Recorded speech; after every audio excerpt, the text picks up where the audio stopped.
नहीं नहीं एक मिनट केशव हाथ पीछे रखो। केशव केशव मोबाइल वाला ठीक है।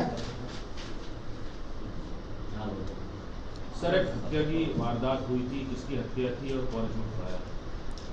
खजराना थाना क्षेत्र में फिनिक्स मॉल के सामने दिनांक 24 को एक अज्ञात डेड बॉडी की सूचना प्राप्त हुई थी, जिसके उपरांत घटनास्थल पर थाने की टीम ने विज़िट किया। फॉरेंसिक टीम को बुला करके वहां पे जांच करी गई थी, जिसमें प्रथम दृष्टया जो डेड बॉडी मिली थी उसमें देख करके लग रहा था कि ये इसे मार करके वहां पर फेंका गया है और इसकी हत्या करी गई है, जिस पर से पोस्टमार्टम रिपोर्ट पाने के उपरांत में एक हत्या का मुकदमा पंजीबद्ध किया गया था।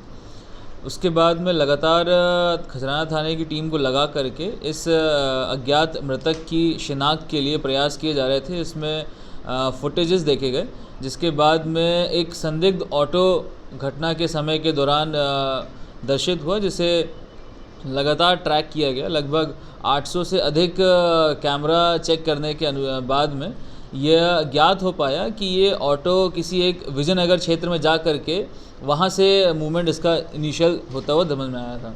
जिसके बाद में वहाँ आसपास पड़ताल करी, पूछताछ करी, तो ये मालूम पड़ा कि जो अज्ञात मृतक थे वो बेसिकली एक इंस्पेक्टर रैंक के अधिकारी थे, जो कि RAPTC में पदस्थ थे। जिसकी शिनाख्त होने के पश्चात में उनके परिवार वालों से पूछताछ करी गई। उनसे पूछताछ में ये पता लगा कि जो इंस्पेक्टर थे उनकी माँ का रिसेंटली देहांत हुआ था, जिसके संबंध में वो पन्ना जाने के लिए रवाना होने वाले थे। इंस्पेक्टर का नाम प्रभात नारायण चतुर्वेदी पता चला था। जब ये सूचना प्राप्त हुई तो इसके पश्चात में लगातार इंस्पेक्टर के संबंध में जानकारी एकत्रित करना चालू किया और उनके घर से लेकर के जो घटना स्थल है वहाँ तक किस प्रकार से पहुँचे इसकी तलाश जारी करी गई। जिसके अनुसार जब फुटेजेस देखे गए तो इनकी उपस्थिति परदेसीपुरा वाइन शॉप के पास में देखी गई, जिसके बाद में ये एक ऑटो में बैठते हुए नज़र आए।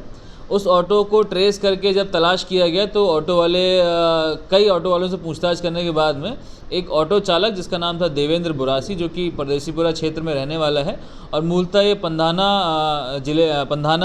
का रहने वाला है, इससे पूछताछ करी गई और घटना के संबंध में इससे सवाल जवाब करने के बाद में इसने घटना करना कबूल किया। इसके द्वारा ये बताया गया कि 23 तारीख और 24 तारीख की दरमियानी रात में ये जो इंस्पेक्टर थे वहाँ पर कलारी के पास में पहुँचे थे। वहाँ पर इस ऑटो चालक की उनसे मुलाकात हुई और इंस्पेक्टर ने उन्हें ऑटो से घर तक छोड़ने के लिए बोला था। जिसके बाद में जब सफ़र चल रहा था उस दौरान इन्होंने साथ में बैठ कर के शराब पी थी, जिसके दौरान इनका विवाद हुआ आपस में और गाली गलौज के कारण में जो ऑटो चालक था उसने नशे में गुस्से में आकर के आपा खोया और इनके ऊपर हमला किया और इनकी हत्या करके उन्हें वहाँ पर फेंक के चला गया था। पूछताछ के दौरान में ये बात सामने आई है कि जो आरोपी है उसने पत्थर से इनके सिर पे मारा था, जिसके बाद उनकी हत्या हुई है। घटनास्थल के पास से घटना में इस्तेमाल किया हुआ जो पत्थर था वो भी जब्त किया हुआ है और अन्य कई सामान जो कि इस घटना में प्रयोग किए गए थे उनको भी जब्त किया गया है।